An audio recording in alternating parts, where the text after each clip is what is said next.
Pas de problème. Bon, je sais pas, tu veux commencer ou tu veux que je commence?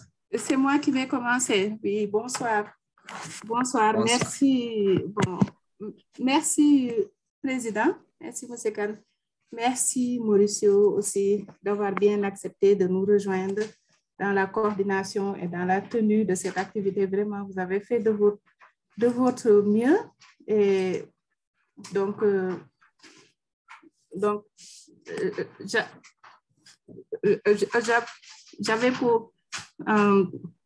j'ai pour mission de rappeler le thème de l'activité qui porte sur le partage des leçons apprises,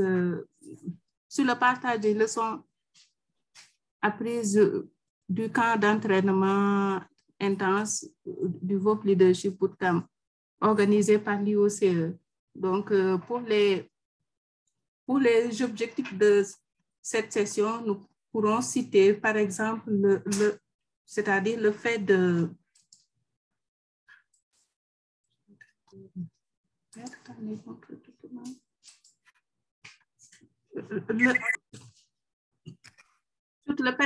faire un partage d'expérience, des meilleures pratiques de renforcement de capacité des dirigeants de groupe. Excusez-moi, j'avais arrêté mon WhatsApp qui est en train de nous déranger.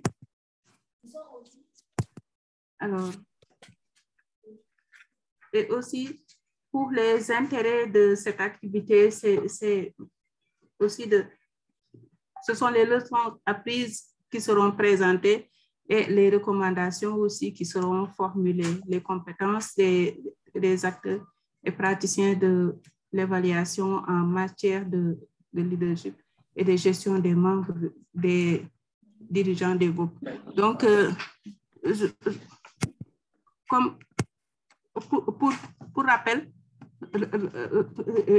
l'initiative de cette activité, en fait, cette activité a été organisée par la Sénéval en collaboration avec 2 autres associations nationales d'évaluation qui avaient participé au bootcamp. Donc, il s'agit de l'Association marocaine d'évaluation et de l'initiative du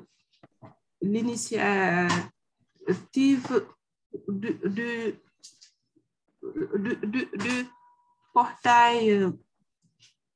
Je suis en train de chercher la signification de Deuxièvre. Excusez-moi. Bon. Je n'avais pas pris note. Dites simplement l'association ivoirienne d'évaluation.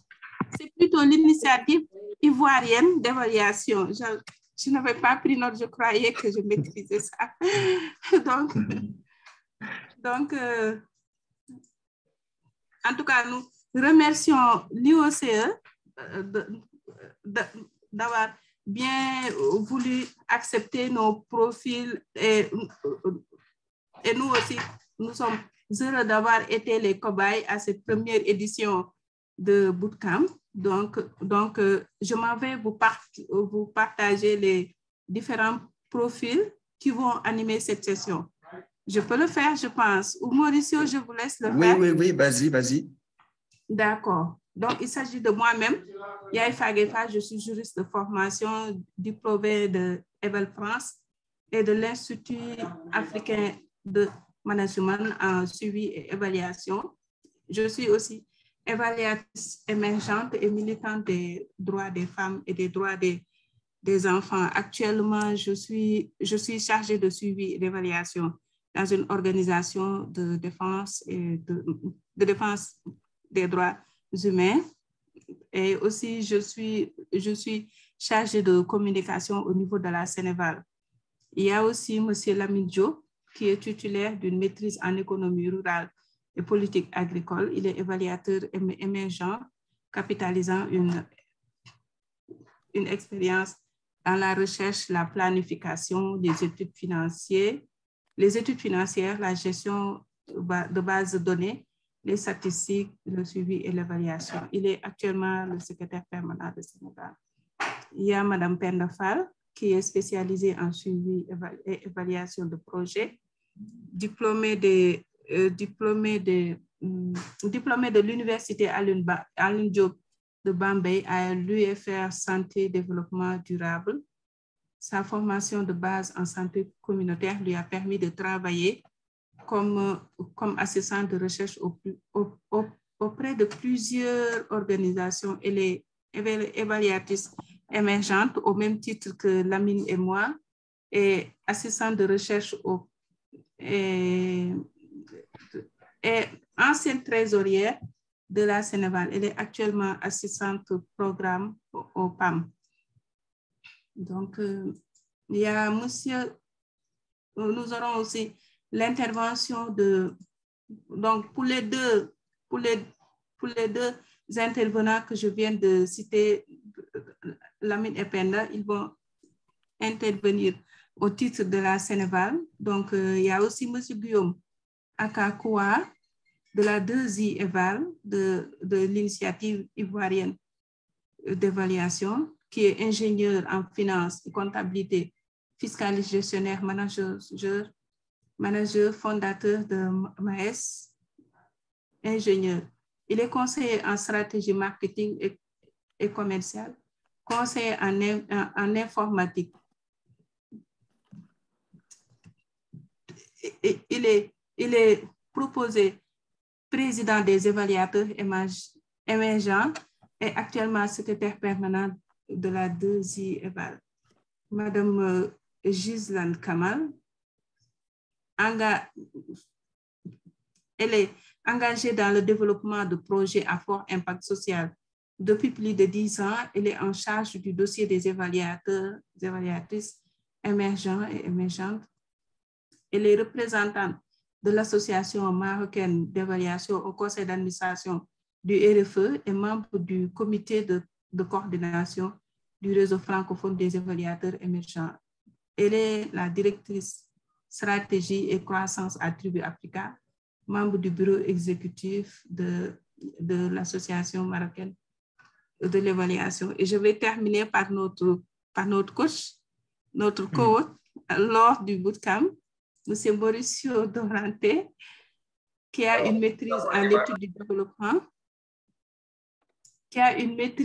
études du développement, et a collaboré avec des ONG de promotion des droits de l'enfant au Mexique, en Angleterre et dans la région orientale de la République démocratique du Congo, où il a également participé à l'évaluation du projet SWOSH dans des camps de déplacés internes. Ah, ça, c'est mon domaine.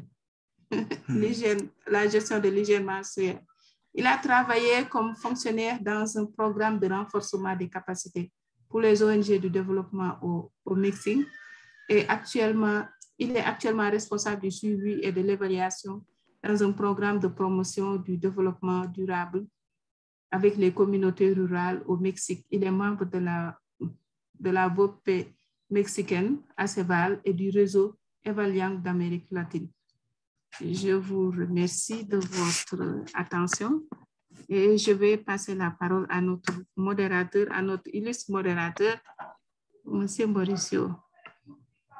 Merci, Jai. Merci beaucoup. Et aussi, les amis de Sénégal, merci Abdul Aziz. Merci beaucoup pour être là et aussi pour votre invitation à participer à cette panel très intéressant avec les amis de l'Association marocaine de l'évaluation, l'initiative ivoirienne de l'évaluation et aussi, bien sûr, et le Sénégal.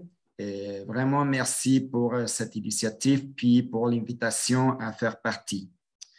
Bon, merci Yael aussi pour la présentation. Et bon, comme Yael l'a déjà dit, l'objectif de la séance, c'est que les dirigeants et les membres des 3 VOP partagent leur expérience après avoir participé au VOP Leadership Bootcamp de la Organisation internationale pour la coopération dans l'évaluation, ou IOC, ainsi que ses réflexions sur les contextes dans lesquels leur association a participé au bootcamp, ainsi que les motivations personnelles en tant que leader de VOP qui les ont poussés à participer. L'utilité des compétences et aussi qu'ils réfléchissent sur l'utilité des compétences, apprentissage utile et expérience acquis au bootcamp et quels sont, selon eux, les résultats de leur participation au bootcamp. Finalement, aussi, un objectif, c'est que vous pouvez nous faire des recommandations pour améliorer les futures éditions du bootcamp. Et d'abord, je vais remercier tout le monde qui est là et comme audience et qui nous accompagne aujourd'hui. Je vois qu'il y a plusieurs personnes qui ont participé au bootcamp, puis ça me fait vraiment plaisir. On a aussi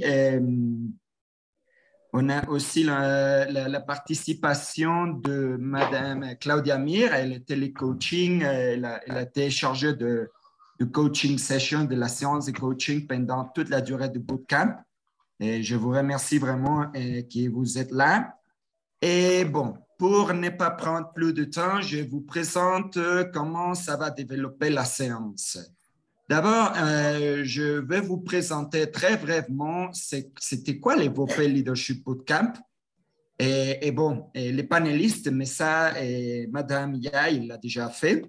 Après, on va avoir une discussion de panélistes autour de différents aspects liés à leur participation au bootcamp.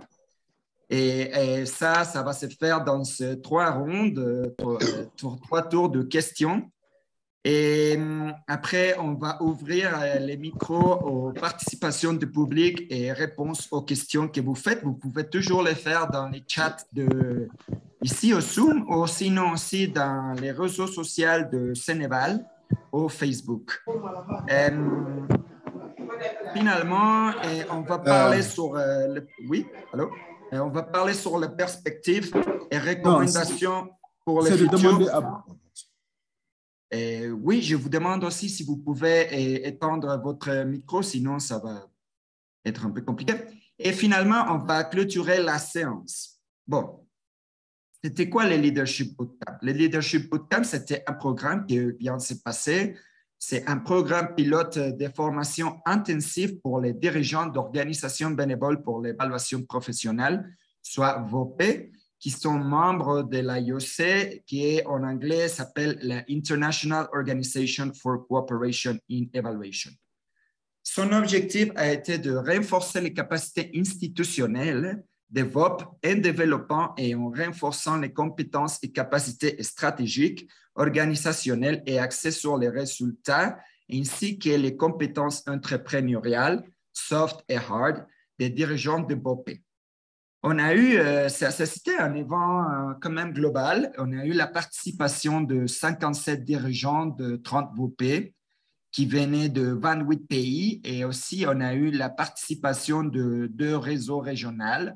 Et, entre eux, c'était les réseaux francophones de l'évaluation qui, par exemple, on a la participation aujourd'hui, l'assistance de M. Jean-Marie Loncle. Et puis, on vous remercie. Un peu de background. Les BOP a été un peu la première fois qu'on a pensé sur les BOP, ou plutôt les organisateurs, était au mois de juin pendant la semaine locale de l'évaluation, ça fait 1 an, où un panel de l'IOC a abordé l'importance des BOP et la nécessité de les renforcer.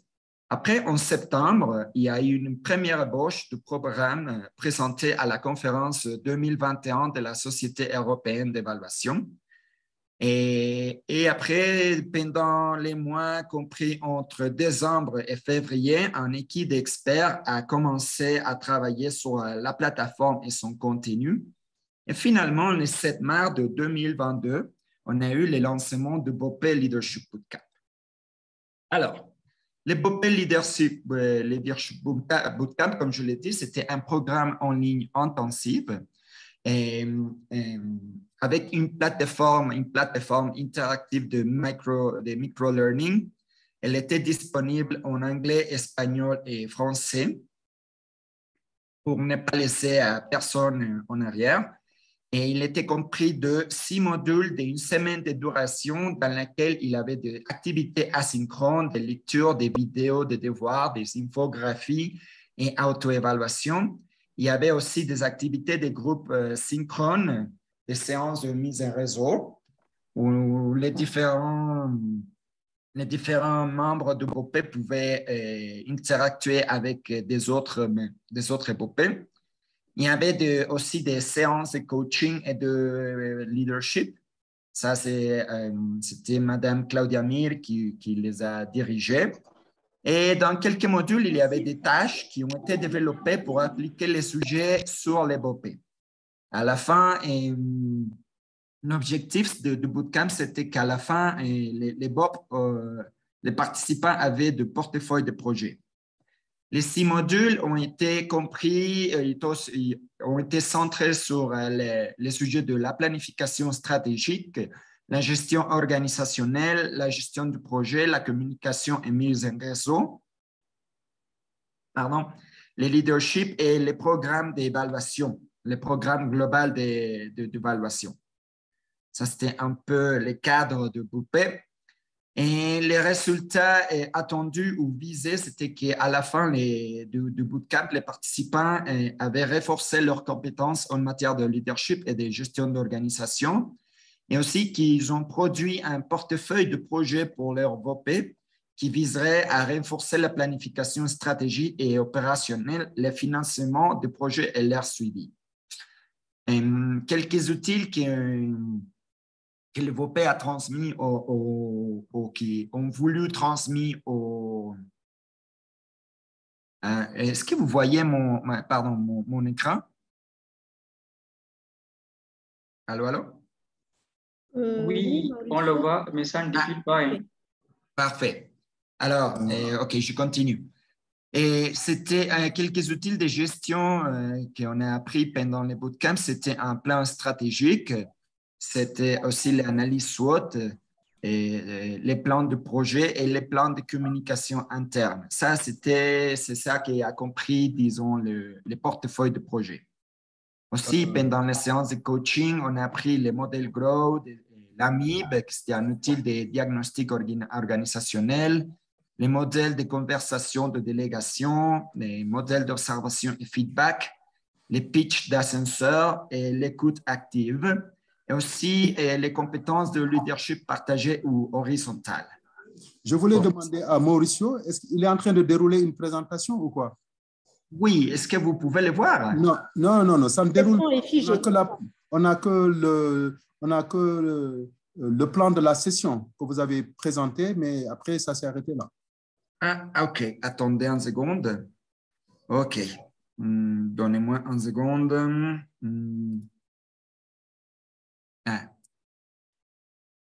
Je ne sais pas si vous le voyez maintenant, Messieurs Aziz. Non, pas encore. Oui, non, oui, ça marche. Ah, OK. Je pas. Bon, je continuerai sinon. Et pour la fin du bootcamp, on a eu un événement de clôture, qui c'était un événement vraiment global avec la participation de tous les pays participants. Et c'était un événement de 48 heures sans arrêt. Puis là, chaque VOP a présenté ses portefeuilles de projets. Ici, on a la présentation de Sénégal.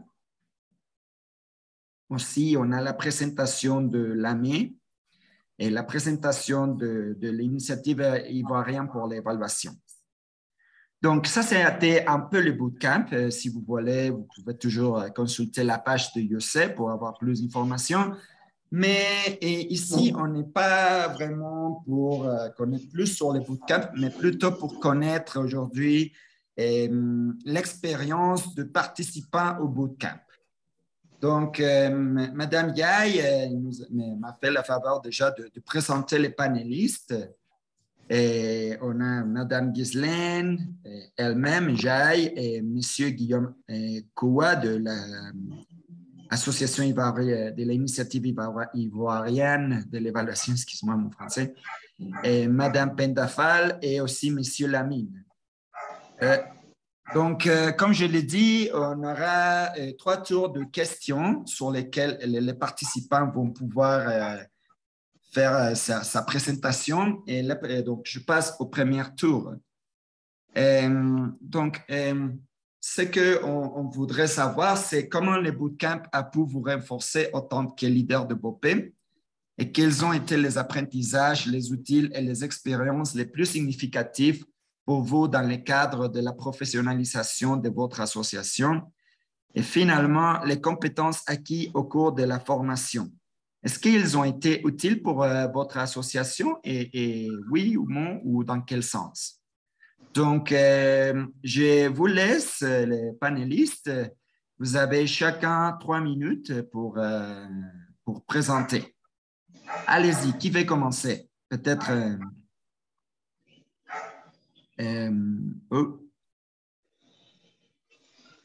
Oui, Mauricio. Oui? Peut-être avant de répondre à la première question, je vais essayer de parler un peu du contexte dans lequel notre association Sénéval a participé au bootcamp. Allez-y, Lamine. Comme vous le savez, comme toute association nationale, Sénéval s'est confronté à des défis et des enjeux, que ce soit dans l'organisation de ses activités ou bien la gestion interne de l'association.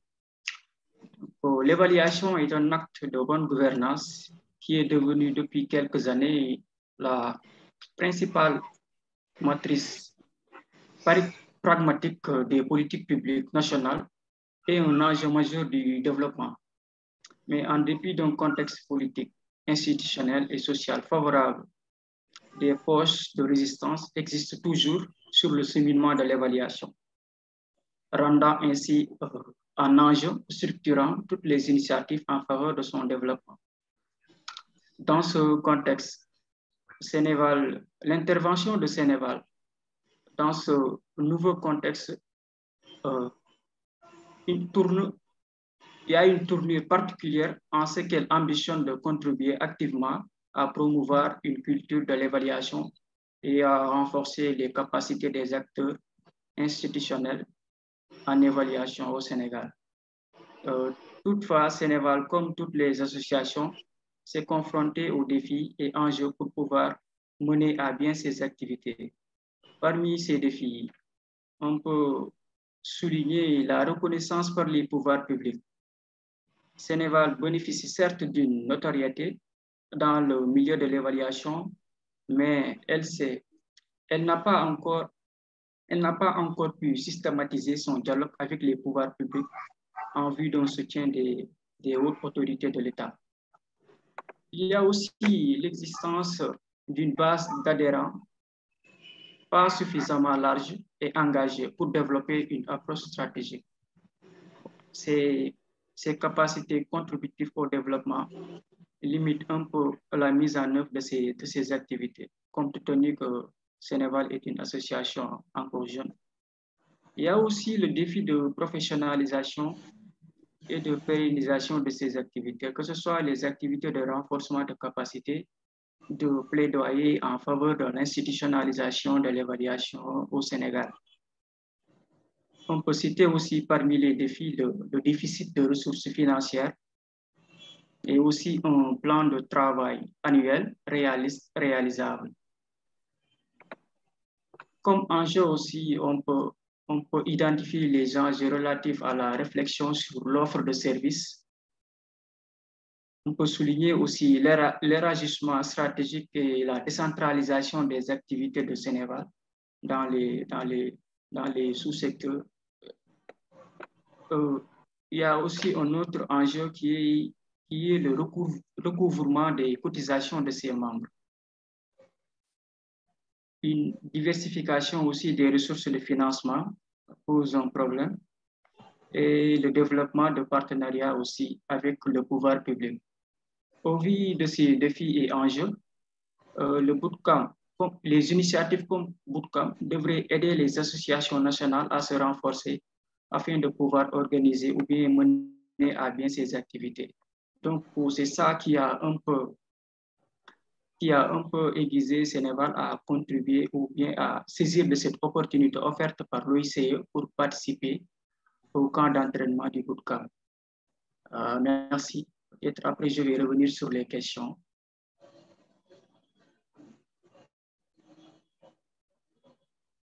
Merci pour votre intervention, Lamine.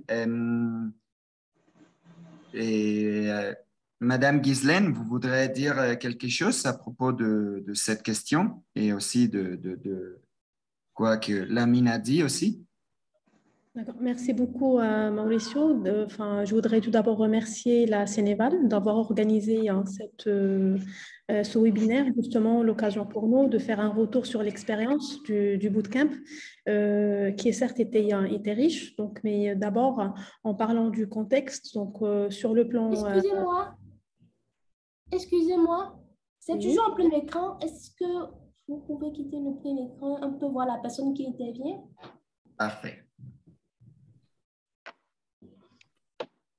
Je peux reprendre?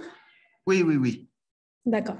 Alors, je disais en matière de contexte, déjà au sein de l'AME, qui a pour mission de plaider pour l'institutionnalisation de la fonction de l'évaluation, donc dans les politiques de la fonction des politiques publiques, sur le plan national et en fin 2021, début 2022, donc on a eu une instance spécialisée dans l'évaluation des politiques publiques. Et donc, depuis 2011, à la révision de la Constitution marocaine, on a eu quand même 10 ans, il y avait un peu du vide en matière d'institutionnalisation de la fonction de l'évaluation.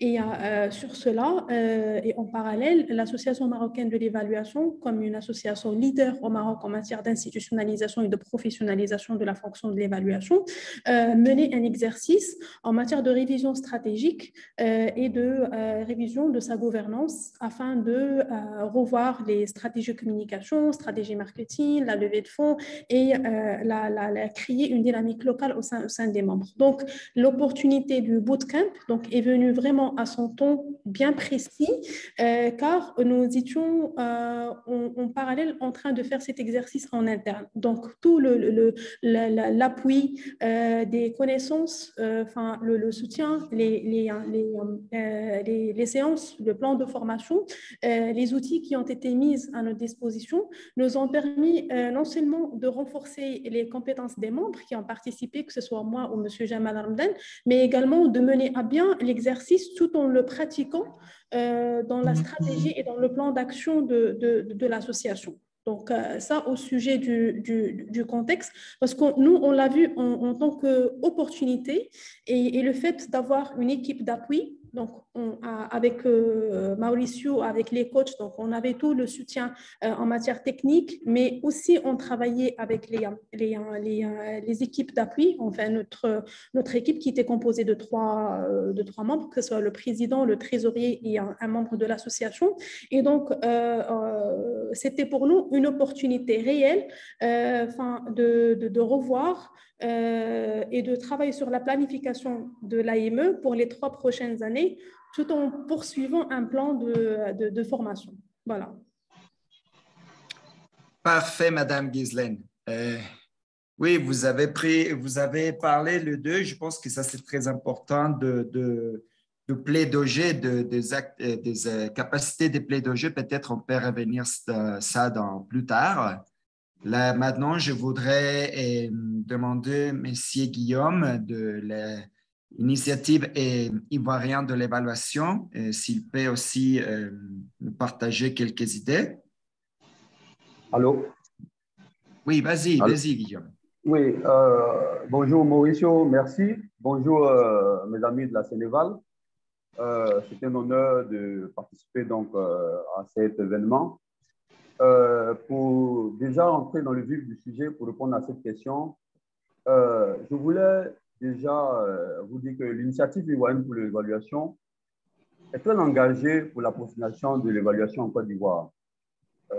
Nous avons, pour cette formation, été bien outillés dans le sens que la formation, elle s'est bien déroulée comme des cours et des formations classiques. En plus des théories que nous avions pendant le bootcamp, nous avions aussi des TD. Et tous ces éléments nous ont formés. Je prends pour appui la planification stratégique. Au niveau de la planification stratégique, nous, au niveau de l'initiative ivoirienne pour l'évaluation, notre organisation étant formelle, parce que depuis 2014, elle existe, mais nous avons, pour nous qui avons participé à cette formation, avons été beaucoup plus enrichis, en ce sens qu'au niveau de la planification stratégique, nous avons retenu, par exemple, l'essentiel sur le processus d'identification des éléments du plan directeur qui, par exemple, aide l'organisation, les VOP, à atteindre des objectifs et à mettre en œuvre le changement qu'ils souhaitent. Aussi, nous avons été émerveillés dessus par les compétences de coaching qui nous ont donné des outils tels que, par exemple, donner moins d'ordre, poser plus de questions.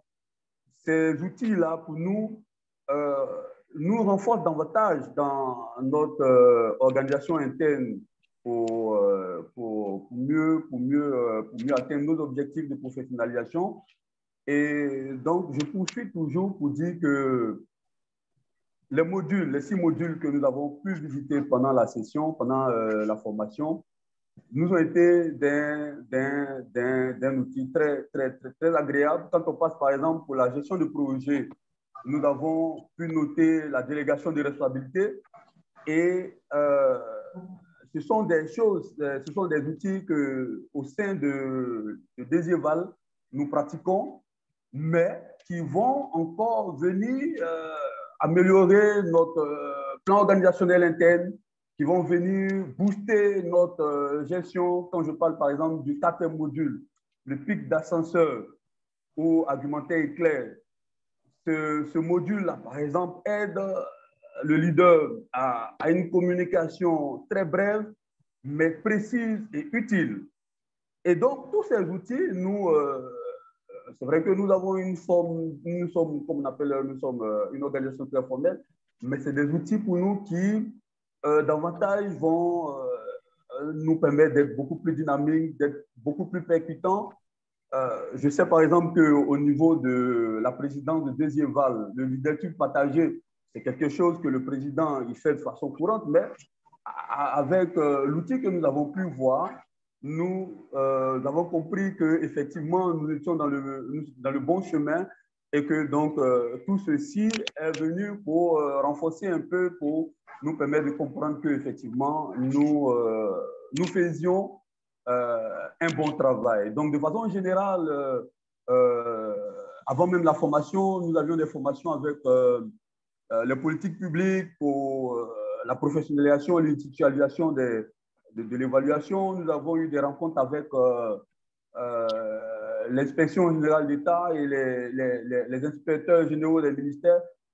Donc, avec le bootcamp, avec tout ce que nous avons appris, avec tous ces outils-là, je pense que ça va davantage booster notre compréhension, notre dynamisme et nous permettre d'avoir des outils nécessaires pour aller beaucoup plus affronter, aller beaucoup plus, comment on dit, prêcher l'évaluation et professionnaliser cet outil qui est fondamental dans la gestion des projets, dans la gestion des gouvernements et tout et tout. Donc, voici un peu déjà ce que moi, je peux vous dire sur cette question. Merci beaucoup. Merci Guillaume, merci Guillaume. Bon, c'est très intéressant de voir vos réflexions. D'abord, je vois que une des bonnes choses, c'est que, comme Madame Ghislaine l'avait dit, vous avez eu l'opportunité réelle de travailler dans la planification stratégique, mais et aussi dans les planifications internes de votre organisation. Mais bon, là, je me demandais à quelle heure vous l'avez fait parce que c'était un peu quand même intense. C'était non-stop 6 semaines, non? Et aussi, bon, j'ai vu que, oui, on a parlé de compétences de coaching et de la planification stratégique. Et bon, une chose que je vois aussi, c'est que M. Lamine a dit, c'était l'importance aussi d'avoir des outils pour faire une meilleure plaidoyer, non? Ça serait intéressant aussi d'apprendre pas seulement à l'intérieur, mais aussi de ces stratégies pour faire un meilleur plaidoyer envers les institutions publiques qui n'y sont toujours pas si à l'aise avec une organisation que veut, disons, promouvoir une meilleure évaluation plutôt. Et là, je voudrais y aller aussi sur la deuxième partie de question. Ça veut dire, quels sont les résultats que vous avez eus dans votre participation au bootcamp et comment vous comptez les mettre en œuvre dans votre organisation? Je ne sais pas que quelqu'un veut nous partager ses idées. Je sais qu'il n'y a pas beaucoup de temps qui vient de se passer après les bootcamps, mais peut-être quelqu'un a déjà commencé à approfondir sur ça. Et aussi, quels sont les défis de le mettre en place? Ça sera intéressant de connaître. Je ne sais pas si quelqu'un avait commencé. Allô, Mauricio. Oui, vas-y. OK. Pour cette question, c'est vrai qu'on n'a pas encore commencé à l'implémenter. Nous n'avons pas encore commencé à mettre ce projet en application. Mais déjà, ce que moi je relève pour cette question, c'est que il y a un premier projet que nous avons cité lors de la formation, qui est Eval Café, qui est une plateforme qui, logiquement, dans l'application de ce projet, doit pouvoir réunir autour d'une table plusieurs personnes, plusieurs personnes autour de la question de l'évaluation. Ça peut être des étudiants, des organisations civiles, des fonctionnaires, des entrepreneurs. Donc, il y a ce projet et pendant que nous exposions, je me souviens que quand nous avons fini, avec cette récurrence ce problème récurrent de manque de financement, vous avez dit à la fin de notre exposé que, par exemple, on devait pouvoir écrire un projet sur la recherche de financement en interne. Et donc, nous avons retenu cela, c'est-à-dire qu'en plus de l'Eval Café, nous avons retenu comme projet pour avoir participé au bootcamp la recherche de financement. Donc, comment, par exemple, améliorer notre stratégie de recherche de financement? Je me souviens que pendant le bootcamp, on avait mentionné des informations du genre les donateurs. Il faut améliorer son site web pour qu'il y ait suffisamment de donateurs. Donc, autant de choses pour la communication qui vont nous permettre, nous, pour ce projet de recherche de financement, de voir comment est-ce que notre VOP va se doter de moyens financiers pour attaquer véritablement ces différents projets. Donc, voici un peu déjà ce que je peux dire pour cette question. Merci. Merci, M. Guillaume. Je ne sais pas, un autre panéliste? Oui, Mauricio. Alors, pour nous, au sein de l'Association marocaine d'évaluation, on avait, quand on a présenté le portefeuille des projets, on avait présenté 5 axes. Le premier axe était axé sur la conduite de la rénovation de la gouvernance de l'AME et son repositionnement stratégique. Et donc, vraiment, les six modules qu'on a vus pendant le bootcamp, donc on a essayé de travailler sur la question de la gouvernance, la stratégie de la levée de fonds, communication. Certes, aujourd'hui, on est encore à la clôture du bootcamp, donc on a encore énormément de choses à faire prochainement, mais on continue déjà l'exercice de la gouvernance avec l'appui de UNICEF Maroc et des consultants externes. Donc, on travaille toujours le renforcement de la gouvernance et l'amélioration de la gouvernance de l'AME et on on est aussi sur des nouvelles pistes en matière de financement, de nouvelles activités de l'association marocaine de l'évaluation. Pour les autres axes, du moment que ce qu'on avait proposé comme portefeuille, on a voulu que ce soit réellement notre plan d'action, donc sur les différentes thématiques en matière de l'accompagnement à l'institutionnalisation de la fonction de la redevabilité et l'évaluation au Maroc. Donc, on travaille sur une enquête nationale pour consolider la formation et la professionnalisation de l'évaluation au Maroc. Donc, on est en contact avec des universités, des professionnels en la matière. Mais ce qui a changé dans notre façon de faire, c'est vraiment les outils. Donc, ce qu'on a vu durant le plan la formation, aujourd'hui, on travaille, on mobilise beaucoup plus parce qu'avant, il y avait tout le travail était porté par le bureau exécutif de l'association. Donc, aujourd'hui, on crée des groupes et pour chaque opportunité, chaque activité, il y a les autres membres qui nous rejoignent et à chaque fois, on crée un noyau qui travaille sur le projet. Et je pense que ça a influencé notre manière de mener à bien les activités du plan stratégique. Excellent, excellent, Ghislaine. Quelqu'un de Sénégal voudrait parler? Oui, oui. Merci, Mauricio. Donc, malheureusement, notre collègue Penda n'a pas pu se connecter puisqu'elle est en déplacement. Elle a vraiment essayé de se connecter, mais c'était difficile. Donc, je vais apporter une réponse à la question 2. Donc, pour notre cas, pour la Sénégal, en fait, pour ce qui concerne le leadership, je dirais que quand j'ai rejoint le comité de coordination de la Sénégal, je me suis rendu compte que vraiment là-bas, il y a un leadership partagé parce que c'est-à-dire que je trouve qu'on nous responsabilise beaucoup et il y a aussi de l'accompagnement. Mais n'empêche, bon, comme Lamine l'a précisé au début, nous sommes confrontés comme les associations nationales d'évaluation à plusieurs défis. Donc,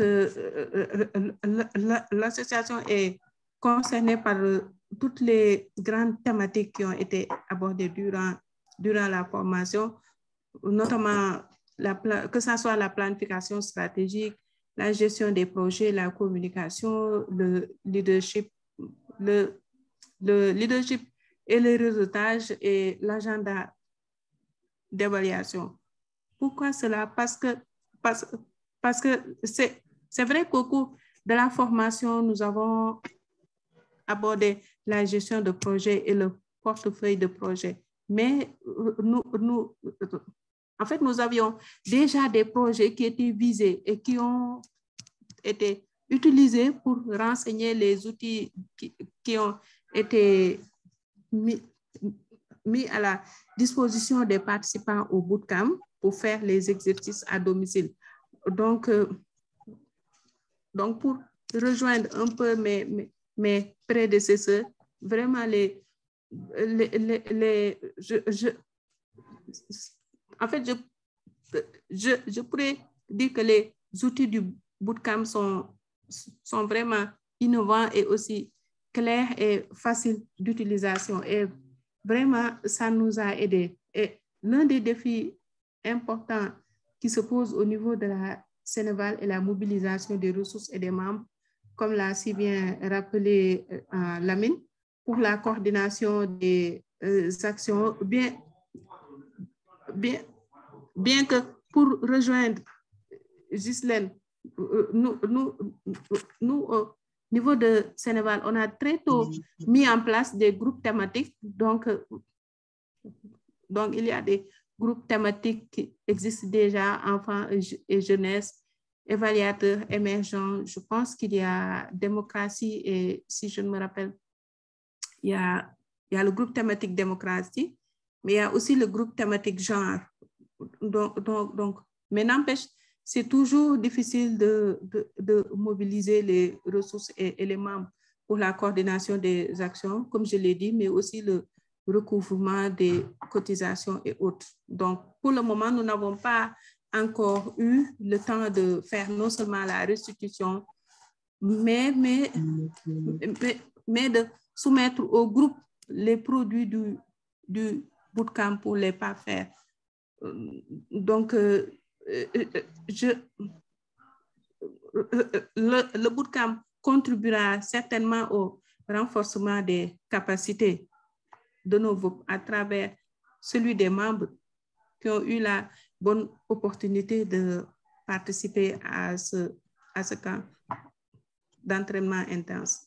Donc, le bootcamp aussi, comme je l'ai dit, à l'entame de cette session a été déjà une belle opportunité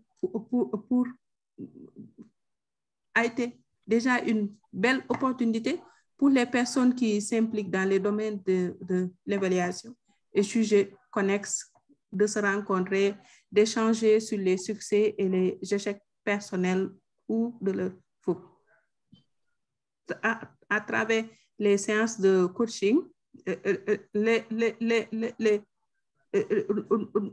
nous avons réfléchi sur des projets de collaboration et ce fut aussi l'occasion de créer pendant et après aussi le bootcamp des réseaux de discussion qui existent toujours. Donc cette session qui est en cours est un bon exemple. Merci. Merci, Madame Yaye. Oui, en fait, c'est bien de voir que vous êtes en train d'utiliser les outils acquis. Et bon, là, je voudrais parce qu'on a parlé de bonnes choses, mais maintenant, je voudrais qu'on parle de choses qui n'ont pas été aussi bonnes ou qui ont été les défis pour vous quand même. Je ne sais pas si vous pouvez nous parler sur quels étaient les défis pour vous en tant que participant dans votre participation au bootcamp. Qu'est-ce que vous aimez? Oui, vous nous avez déjà dit qu'est-ce que vous avez aimé, mais qu'est-ce que vous n'avez pas aimé vraiment ou c'était quoi quand même quelque chose que vous changerez? Tout dans l'esprit aussi de créer de connaissances et aussi peut-être des recommandations que vous feriez aux organisateurs pour les événements futurs. Et bon, aussi à propos des outils et de tout ce que vous avez appris, je vous demanderai aussi est-ce que ça que vous avez appris a vraiment vous aidé pour influencer les décisions au sein de votre groupe et comment ça s'est fait. Puis, et bon, c'est ça. Quelles recommandations vous ferez? Et bon, si vous pensez que ça devrait se répéter un exercice comme le bootcamp, oui, non, et surtout, quel change ou quoi, qu'est-ce que vous changerez, vous laisserez? Et c'est à vous de partager votre expérience. Et donc, c'est ça. Donc, je vous laisse les micros et c'est ça. On est ici pour parler de choses bonnes et tout. Donc, ne vous inquiétez pas, le micro est pour vous. OK. Mauricio, si je peux intervenir. Allô? Allô, vous me recevez? Allô, oui, Lamine, on vous reçoit. Oui, bon, je voudrais revenir surtout par rapport à l'utilisation des outils. Par exemple, l'outil qu'on a eu à travailler sur le plan stratégique, Sénéval a développé un plan stratégique qui date de 2015, qui n'est toujours pas encore évalué. Et ce fut un grand chantier pour Sénéval. Donc, Sénégal réfléchissait sur comment pouvoir élaborer un nouveau plan stratégique. Bon, le travail qu'on a eu à faire au cours de cette formation, je pense on l'a partagé avec le comité de coordination. On a utilisé cet outil et on a essayé de développer les grands axes du plan stratégique futur de Sénégal. Donc, ce travail pourrait être une base pour laquelle bon, les membres de l'association ou bien les membres du comité de coordination pourraient améliorer pour essayer de finaliser le plan stratégique de Sénégal. Merci. Peut-être revenir sur les limites dont vous avez souligné tout à l'heure. C'est vrai que la formation nous a permis d'acquérir plusieurs connaissances et aussi des outils très, très pertinents. Mais il y a quand même des limites, notamment le temps était très court entre la mise en ligne des documents sur la plateforme. Après, il fallait les lire pour pouvoir avoir une compréhension avant de travailler sur les exercices à domicile. Tout ceci combiné avec nos responsabilités professionnelles se fit de longues journées de travail allant jusqu'à tard dans la nuit, coïncidant avec notamment le mois de Ramadan ici pour la communauté musulmane. Et nous n'avions pas le temps de profiter de l'appui des membres de notre VOC. Il faut le souligner, même s'il y a eu quelques feedbacks de nos mentors, tels que Yann Okout et le secrétaire général. Eh oui, c'est ça. C'est peut-être le timing était, on n'a pas considéré les ramadans en fait. Madame Ghislaine? Oui, en fait, moi, je rejoins mon collègue Lamine parce que dans le cadre du programme, on avait une équipe d'appui. Et chaque membre de l'équipe, il a ses engagements professionnels et personnels, etc. Et donc, en fait, les exercices, le contenu, déjà la plateforme, les outils, ils étaient très riches, très diversifiés. Donc, entre les séances, ce qu'on recevait comme exercice, on avait les résumés, on avait les sources de l'information, ils étaient très diversifiés, très complémentaires. Mais la mobilisation des équipes d'appui, le temps était très serré. Donc, en une semaine, on devait, par exemple, boucler un module avec les différents outils, donc faire les exercices, répondre aux questionnaires, mobiliser l'équipe d'appui, faire la proposition et les corrections avec nos engagements personnels. Et des fois, on était, d'ailleurs mon collègue Jamel et moi, on était sur certains exercices en retard parce qu'on devait faire les échanges avec l'équipe d'appui, puis revenir, etc. Et donc, c'était pour nous très difficile de respecter les deadlines communiqués tout en respectant la démarche de faire appel à l'équipe d'appui. Ça, d'un côté, les sessions de coaching avec Madame Claudia, que je remercie d'ailleurs, ils étaient tellement riches, mais très courtes. Et on se contentait d'un petit exercice de 10 minutes, juste pour faire sans pratiquer autant dans la mise en scène de certains exercices, etc. Donc, 1 heure, c'était très peu par rapport au nombre de participants. Et la troisième axe de recommandation, c'était le suivi des évaluations sur la plateforme. Donc, on avait des questionnaires qui, des fois, ils étaient très, très, très longs, que ça demandait énormément de concentration pour les faire. Et on n'était pas en mode sur la plateforme, en tout cas, mon ressenti, on n'était pas en mode je me concentre et je fais l'exercice et c'est des exercices qui prenaient énormément de temps et ça demandait de la concentration, de vérifier certains éléments, de demander l'appui de l'équipe qui nous accompagne. Et c'était un peu compliqué de le réaliser dans le timing proposé. Donc, voilà, je pense que c'est les 3 difficultés que j'ai pendant la formation, mais n'empêche que c'était très riche, très intense. Et d'ailleurs, le fait qu'on a l'accès à la plateforme pendant quand même les 7 prochains mois et les modules et tout le contenu est à notre disposition. Donc, c'est une réelle opportunité pour revenir à chaque fois, profiter du contenu encore une fois. Merci beaucoup. Ah, bon, merci beaucoup, Ghislaine. Ça, c'est des informations très riches, en fait. Bon, il y a aussi un commentaire avant de vous laisser la parole, Monsieur Guillaume.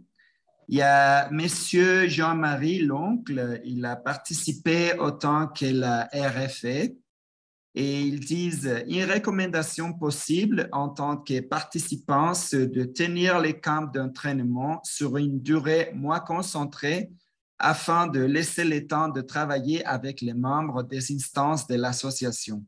C'est ça juste que vous venez juste de dire, Madame Ghislaine, c'est juste ça, c'est vraiment, les temps étaient très serrés et ça, même si c'était peut-être une espèce de petit goût, de petite introduction pour vous présenter les documents, mais peut-être c'est ça que élargir un peu le temps pour travailler sur les documents, puis aussi parce que, comme vous l'avez dit, il était expecté que vous retournez sur les groupes d'appui. Donc, ça, c'était important de laisser le temps que vous pouvez se communiquer et travailler aussi avec les groupes d'appui.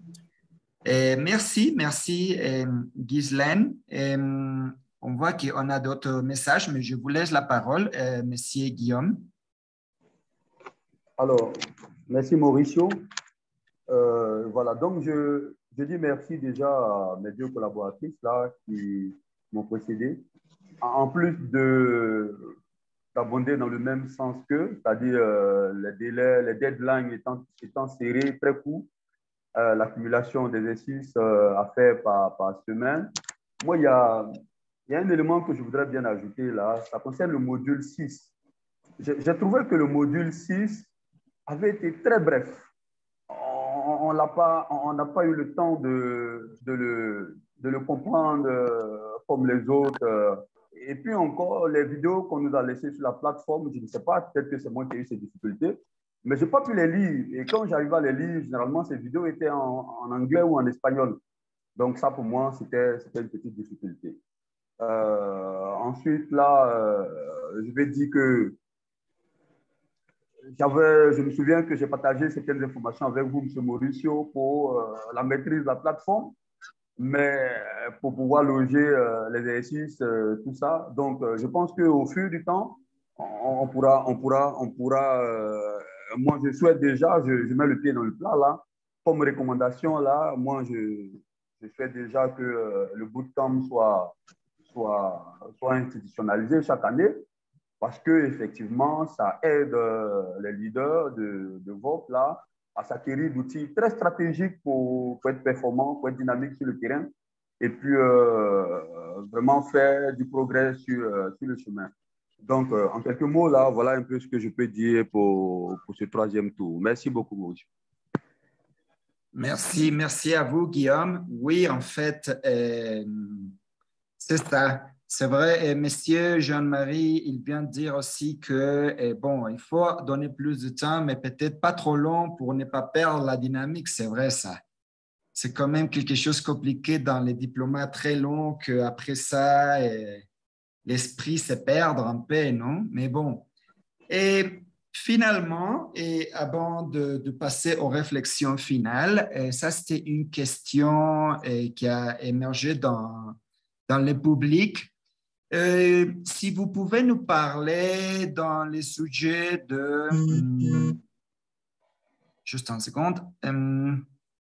Bon, à propos de de la possibilité d'interagir avec des autres VOP, non? Par exemple, les sessions de networking qu'on a travaillé ensemble, puis c'était très enrichissant. Comment ça, les bootcamps vous a permettre de créer des projets ensemble avec des autres VOP?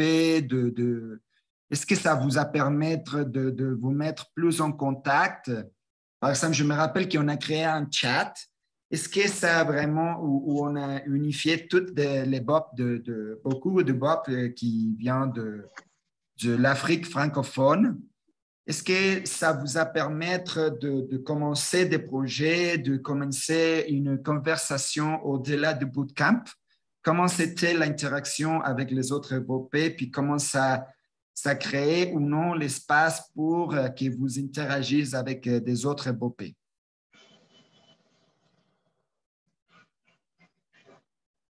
Je peux ajouter une question? Je peux ajouter?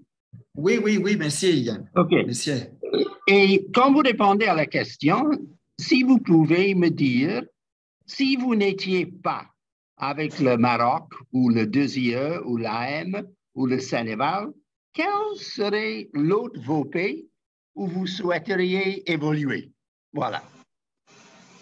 Si vous avez compris la question. C'est-à-dire, si vous aviez une deuxième vie pour revenir sous ce monde et pas dans votre VOP actuel, quel est le VOP que vous allez choisir? Si vous pouvez le répondre. Monsieur, c'est une question difficile. Oui, très difficile à répondre. Est-ce que vous vous rappelez de votre coparticipant? Allô? Oui. Mais ça, c'est une question secondaire. La question principale, c'est monsieur qui a posé ça. Bon, peut-être que je peux dire que les sessions de réseautage nous ont permis vraiment d'élargir notre réseau de connaissances. Bon, cette session en est une parfaite illustration. On a travaillé avec l'Association marocaine d'évaluation. Ghislaine est là, avec son autre collègue, on a eu à travailler ensemble, surtout sur le sujet de la professionnalisation de l'évaluation. Et Eval aussi, qui est représenté par Guillaume. Et bon, on avait même entamé les discussions avec l'Association congolaise d'évaluation, mais malheureusement, bon, cette discussion n'a pas abouti, puisqu'ils devraient même participer à cette session. Donc, j'espère qu'on va continuer la collaboration avec d'autres associations sur les sujets d'évaluation qui nous intéressent, qui nous interpellent. Voilà. Quelqu'un d'autre?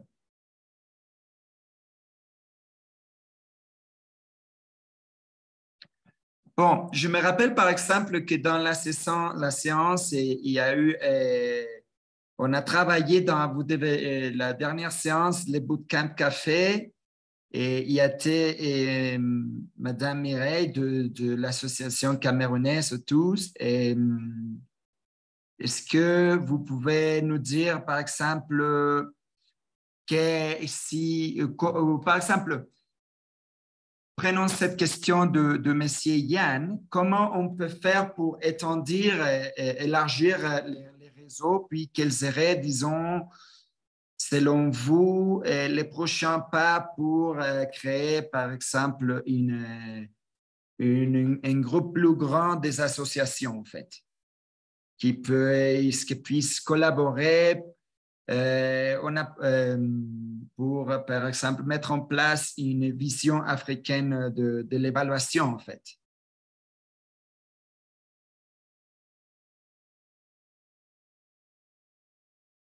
Bon, peut-être si Jean-Marie peut répondre à cette question, puisque c'est le rôle même du RFE. Wow. Merci pour l'appel du pied. Oui, effectivement, j'allais répondre en commentaire, je n'allais pas répondre pour le RFE, parce que dès lors qu'il s'agit effectivement d'une vision africaine, je pense qu'il y a la question de l'AFREA qui est le premier interlocuteur à interroger dès lors qu'on est sur une vision africaine de l'évaluation. Si on était sur une vision francophone, effectivement, le RFE a toute sa place en la matière et je pense que quelque part, c'est ce que l'on va chercher à travailler dans les mois à venir, notamment dans le cadre de la refonte de notre plan stratégique. Et là, je fais le lien avec à la fois le camp d'entraînement auquel on a participé, à la fois mon propos sur le calendrier du bootcamp, enfin du camp d'entraînement et nos échéances à nous, où finalement, on était sur les calendriers qui étaient un petit peu en concurrence. Mais ça fait partie de nos objectifs, en fait, un petit peu d'être en capacité, à travers de la réflexion autour de nouveaux plans stratégiques, de développer en tout cas des communautés de pratique, un petit peu comme celles qu'on a mis en place sur la fin du camp d'entraînement, sur la question de l'institutionnalisation de l'évaluation.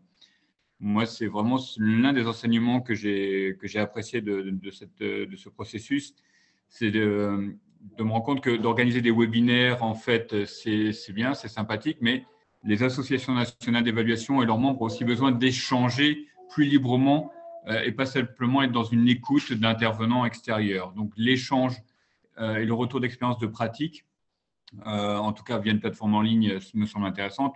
Dans le cas contraire, on a aussi les FIF qui nous permettent d'avoir ces temps de collaboration. Voilà ce que je pouvais dire peut-être en réponse à la sollicitation du pied de la mine. Merci Jeanne-Marie pour votre intervention. Oui, donc c'est ça, peut-être une recommandation serait avoir plus de temps pour la mise en réseau avec des autres EVOP, puis créer plus d'espace pour avoir cette, disons, un mélange avec ou échange d'idées avec des autres organisations. Et bon, maintenant, il ne nous reste pas beaucoup de temps. Je voudrais voir s'il y a quelques questions de public. Oui, mais allez-y. Madame Mireille de Cameroun. Non, c'est Yaï. Ah, Yaï, ok. Oui, en fait, c'était pour intervenir sur la question des recommandations que nous ferions, par exemple, pour améliorer c'est-à-dire pour améliorer les prochaines sessions du bootcamp ou, par exemple, pour le suivi de cette session qui a été déjà tenue.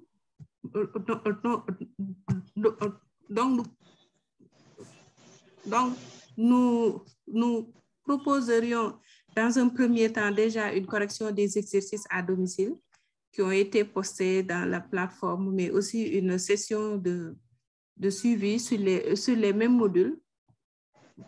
Car c'est vrai que nous avons reçu énormément d'informations dans un temps très court et ce serait intéressant, par exemple, de faire le suivi pour permettre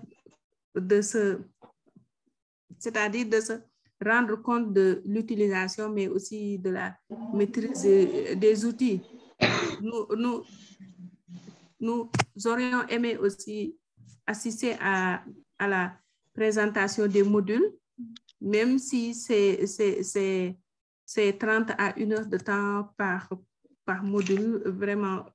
Mais pour nous, c'est comme l'a si bien dit Guillaume, c'est une initiative à répéter. Pourquoi pas ne pas l'institutionnaliser? Donc, merci. Merci, Yaï. Et oui, Monsieur Abdul, vous avez levé la main. Oui, merci Mauricio. Bon, j'écoutais religieusement les panélistes par rapport aux 3 séries de questions que vous avez posées. C'est très intéressant, surtout des contextes qui sont différents. Je pense que les contextes dans lesquels ont travaillé les différentes associations nationales, il faudra en tenir compte.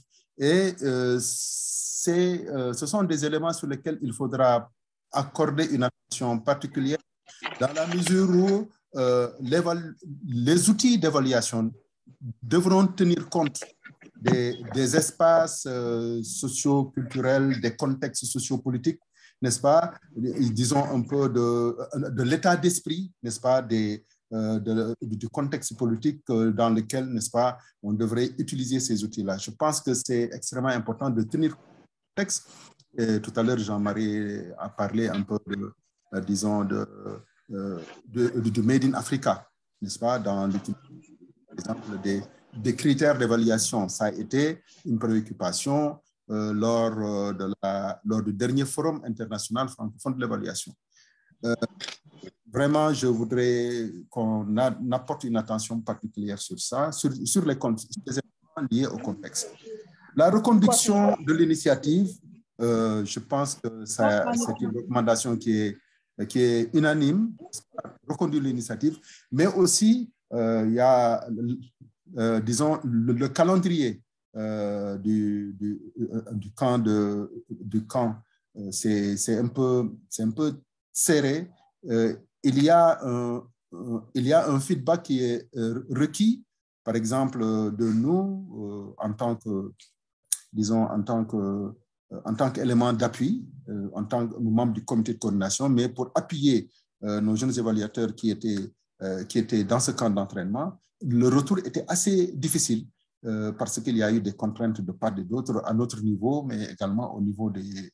Il y avait une très forte pression, il fallait vraiment avoir une tête assez forte pour pouvoir subir cette pression. Reconduction, certes, mais voir dans quelle mesure on peut, disons, étendre le temps qui est consacré à cet exercice. Je pense que ce sont les 2 recommandations sur lesquelles je voudrais insister. Merci beaucoup. Merci, M. Abdul. Oui, vraiment, vous avez mis les doigts sur un sujet intéressant. Là, peut-être, plutôt que les contextes spécifiques, ça serait comment appliquer une analyse du contexte en mettant en place des outils comme tels, parce que, comme je l'avais dit, c'était un événement global, donc peut-être un outil pour analyser le contexte, n'importe quoi que ce soit, mais pour qu'on puisse appliquer ces grands outils aux réalités nationales de chaque groupe. Merci, Monsieur Abdul. Une adaptation de ces outils. Et les adaptations de ces outils au contexte national. C'est ça. Voilà. Parfaitement. Merci beaucoup, Monsieur Abdul. Madame Claudia, vous avez vraiment levé la main. Je ne sais pas si vous voulez dire quelque chose. Non, je ne sais pas. Bon. Oui, merci. J'avais juste une question que j'aurais souhaité poser à Madame Yaye sur l'idée de faire le suivi de ce qui a été fait pendant les modules, c'est-à-dire dans chaque semaine de ce qu'on a fait. Vous pensez à quoi? C'est de faire le suivi sur le long terme, c'est-à-dire de voir, par exemple, de vous envoyer une enquête ou quelque chose sur le long terme, voir si vous avez pu utiliser les outils, etc. Ou vous pensez à un meilleur suivi dans le cadre des bootcamps?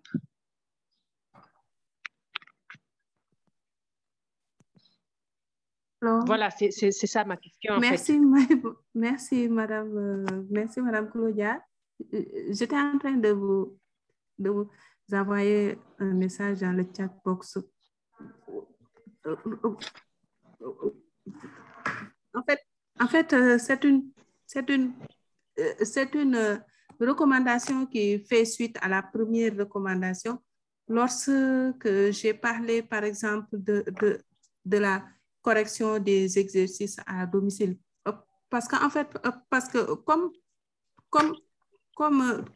tous les panélistes ont eu déjà à le souligner, c'était des outils innovants et très pratiques dans le sens que ce sont des outils qui nous ont permis de nous exercer pour trouver des solutions aux problèmes quotidiens de nos associations nationales d'évaluation. Ce serait bien de faire ce suivi-là pour nous permettre de nous assurer de la bonne utilisation, mais aussi d'une maîtrise des outils, d'une maîtrise de ces outils.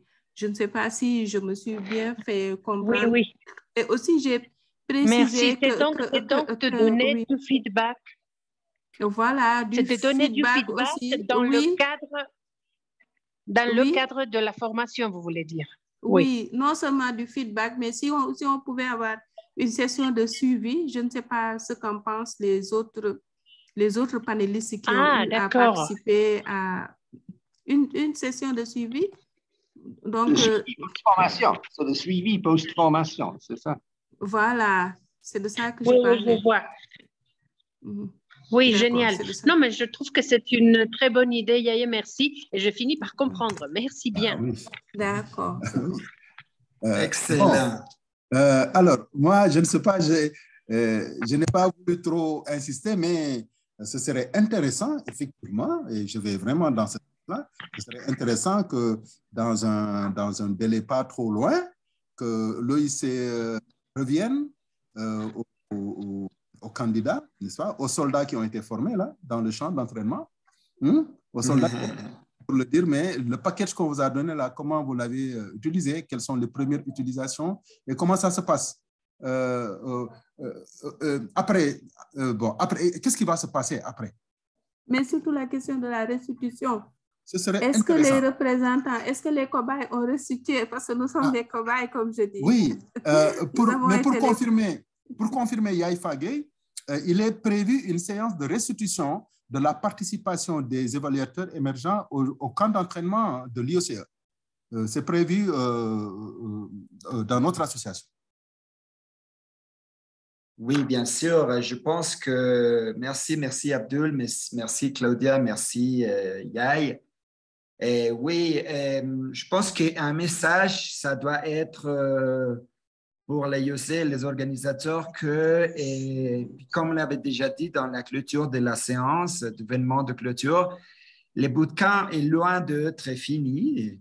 Ça, c'était le début de quelque chose de plus grand, mais ça devrait être une formation en continu. Bien sûr que, comme Jean-Marie vient de le dire, si on l'étend pendant les temps trop longtemps, on va perdre la dynamique, mais plutôt aussi non plus que ça soit quelque chose de ponctuel.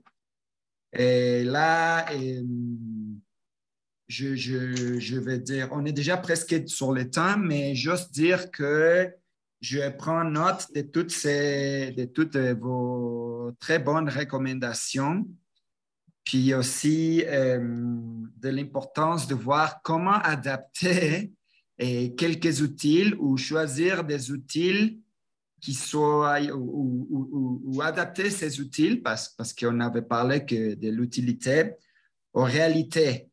Quand même, chaque pays a sa propre réalité, donc c'est plutôt une vision plutôt systématique peut-être d'appliquer ça dans une façon systématique, mais en même temps particulière. Et oui, monsieur Yann.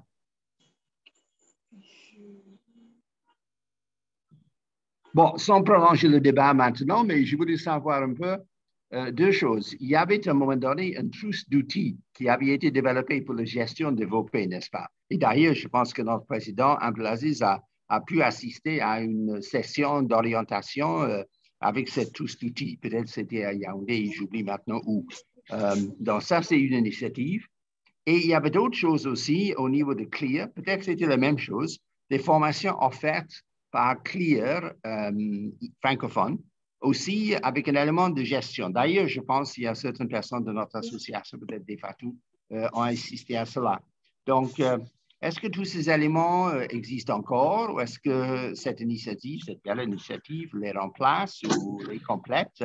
C'est toujours bien de savoir quelle est la diversité d'options, n'est-ce pas? Parce que certaines approches, peut-être c'est mieux pour certains buts et certaines approches ou peut-être vos pays et certaines d'autres sont mieux que d'autres, en tout cas. Donc, j'évoque ces deux initiatives du passé. Est-ce qu'elles sont toujours en vie?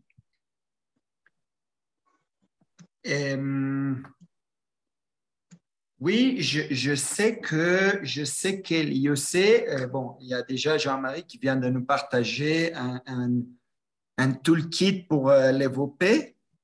Puis, bon, sans être à l'aise dans ce quoi que l'IOC a fait avant le bootcamp, je peux vous dire que je pense l'objectif de bootcamp, c'était, oui, une chose, c'est au niveau de l'organisation.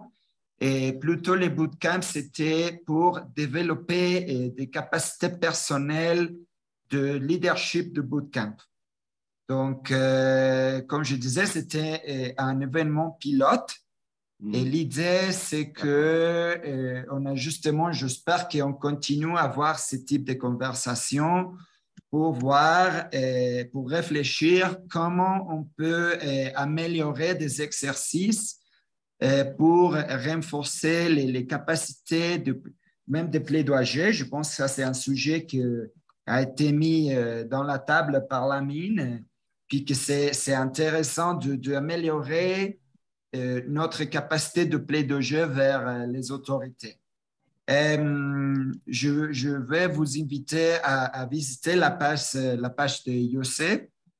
Je sais qu'il y a plusieurs sous-titres. Oui, il y a aussi Madame Mireille de Cameroun et elle souhaiterait qu'il y ait des échanges entre les VOP après la formation pour réfléchir, pour réaliser certaines activités. Et aussi, et bon, c'est ça. Bon, on est déjà presque sur le temps et je ne sais pas si j'ai répondu à votre question, Monsieur Yann. Oh, en partie, je ne voulais pas prolonger le débat, mais je profite de l'occasion aussi d'encourager tout et chacun à penser peut-être faire un article pour la revue africaine d'évaluation, African Evaluation Journal, n'est-ce pas? Ça pourrait être un très bon article avec Maurizio, avec des VOP, etc. Donc, ça, c'est une autre petite idée à la fin. Développer un article ou plusieurs du Maroc, ou de la Côte d'Ivoire ou collectivement. Voilà. C'est ça. Le VOP Leadership Bootcamp avec une vision africaine. Pourquoi pas? Pourquoi j'ai pas? levé la main. Oui. Tout à l'heure, Yann a parlé de l'initiative de l'UECE. Mais moi, ça me fait encore penser, et je suis toujours nostalgique de ce consortium-là qui existait entre RFE et là, IOCE et là, qui avait mobilisé en son temps AFREA, IOCE, RFE, voilà, UNIFAM, je crois, etc. Je pense qu'il y avait 5 à 6 grandes organisations qui s'étaient mobilisées pour apporter un appui au VOP. C'est une tendance qui est en train de se redessiner. Nous avons beaucoup de partenaires qui prennent des initiatives en fonction des associations nationales d'évaluation, UNICEF, OICE, etc. Je ne sais pas si je peux me permettre de dire qu'il y a une sorte de dispersion vers la même cible, avec peut-être des contenus qui ne sont pas trop différents, qui seraient apparentés. Mais bon, voilà. Est-ce qu'il n'y a pas quelque part d'harmoniser les interventions pour que ça soit peut-être un peu plus cohérent et pour que ça fasse plus, disons, tilt. Je repense encore à ce consortium qui avait été extrêmement efficace et qui avait été très utile pour les VOP. Merci. Oui, merci, merci Abdul. Ça serait un très bon exercice à faire d'harmoniser les différents outils. Et bon, je ne sais pas si les panélistes ont quelque chose à dire, parce qu'on est déjà presque sur le temps. Bon, on est déjà sur le temps, mais on a commencé un peu plus tard. Et avant de terminer la séance, ou au moins officiellement, si vous voulez, on peut continuer, mais je voudrais voir si les panélistes ont quelque chose à dire.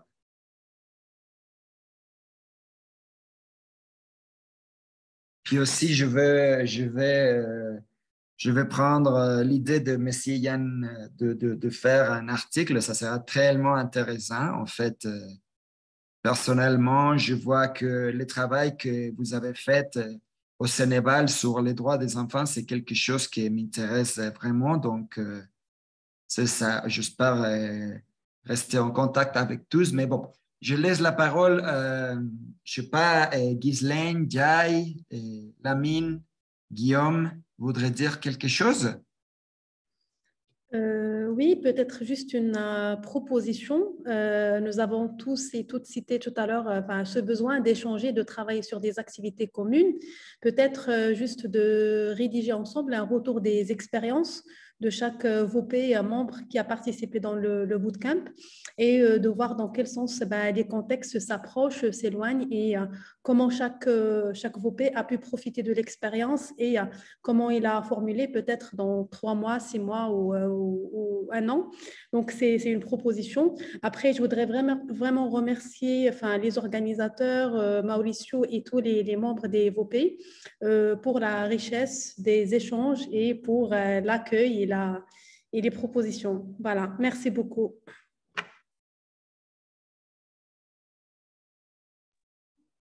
D'accord. Donc, merci Mauricio. Mauricio et merci à Ghislaine et à Guillaume et à tous les panélistes qui ont bien voulu se prêter au jeu. Merci aussi aux participants qui ont bien voulu se connecter et suivre cet événement. Merci au président et au président d'honneur. Vraiment, nous remercions tout le monde et tout spécialement notre co-hôte, Mauricio. On n'a pas vu Salvador. Je ne sais pas pourquoi il est là, il n'est pas là. Peut-être qu'il est occupé dans une autre activité. Donc, c'est juste, en fait, merci. Et nous souhaiterions bien un jour vous accueillir physiquement au Sénégal. Oui, d'accord. Inch'Allah. Merci Abdul. Ou Monsieur Guillaume, vous voulez dire quelque chose?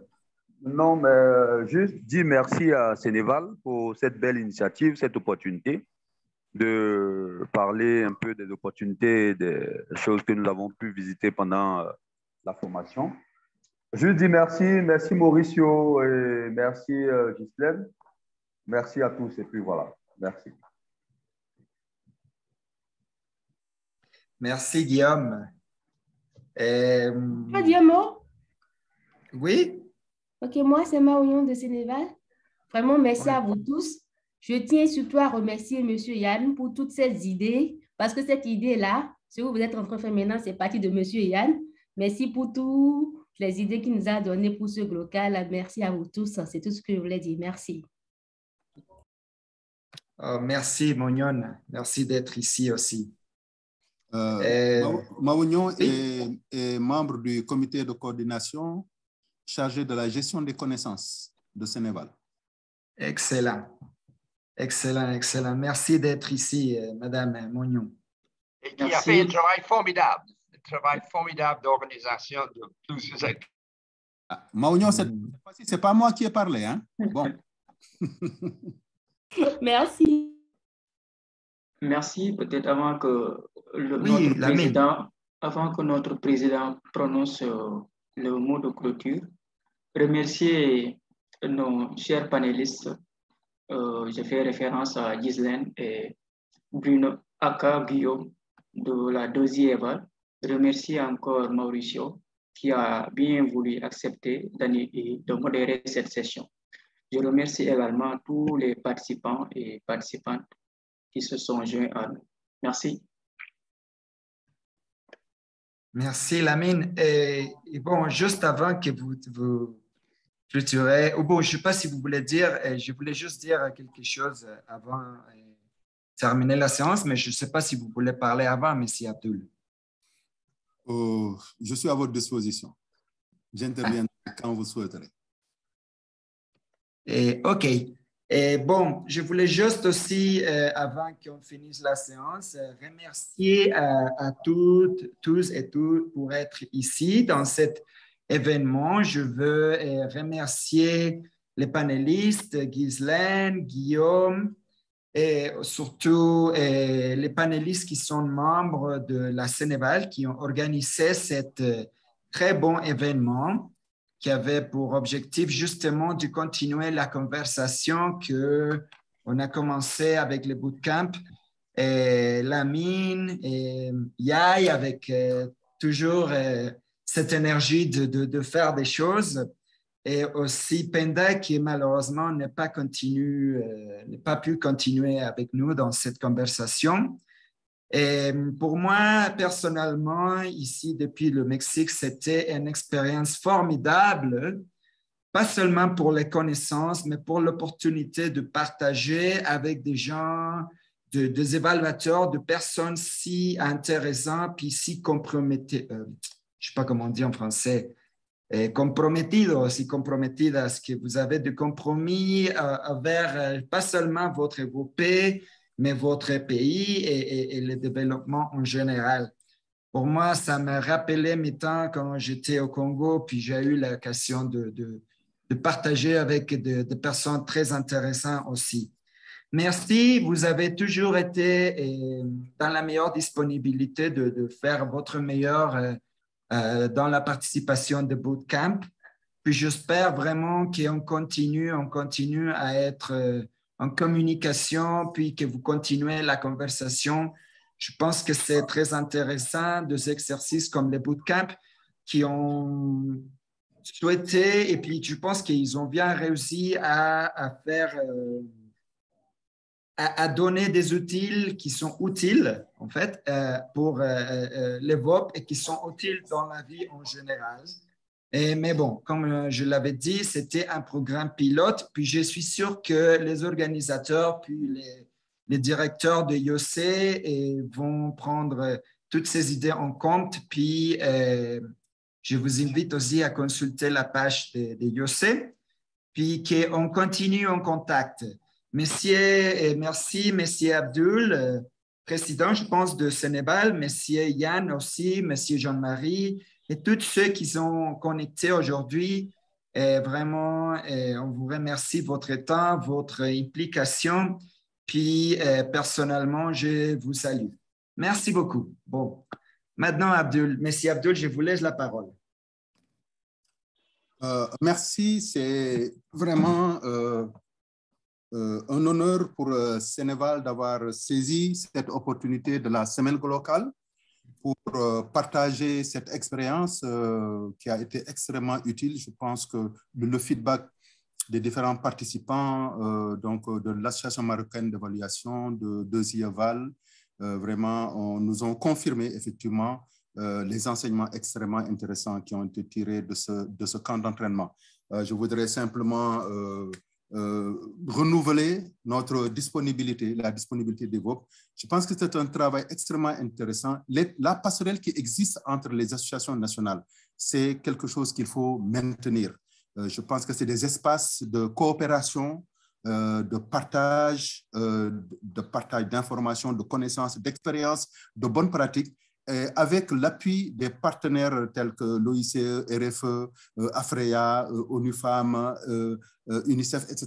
Je pense que c'est l'accompagnement dont les associations nationales ont besoin pour continuer à, disons, à apporter des innovations dans ce que nous sommes en train de faire et surtout garantir cette relève que nous voulons placer au niveau des jeunes évaluateurs, parce que la thématique en fait qui a un peu suscité ce camp d'entraînement, c'est comment assurer la relève dans le management de nos organisations nationales d'évaluation avec les jeunes évaluateurs. Donc, vraiment, merci à l'OICE d'avoir offert cette opportunité. Nous sommes dans l'attente de la mise en œuvre de certaines recommandations que vous allez certainement retenir. Et on se dit donc à la très prochaine opportunité qui sera offerte de réunir encore les associations nationales d'évaluation. Le Sénégal entretient d'excellentes relations avec l'Association marocaine d'évaluation, Deuxieval, le Cameroun. Bon, tout ça, c'est, disons, grâce au réseau francophone d'évaluation, il faut le reconnaître, qui, grâce à ces manifestations, n'est-ce pas, permet encore d'établir ce contact avec les associations nationales. Donc, merci à l'OICE, merci à notre coach, Mauricio, n'est-ce pas, et vraiment bravo vraiment aux soldats qui ont rempli leur mission après ce camp d'entraînement. Merci beaucoup. Merci d'avoir accepté notre invitation et d'avoir participé à ce panel. Et nous aurons certainement l'occasion de nous revoir très, très bientôt, Inch'Allah. Merci beaucoup.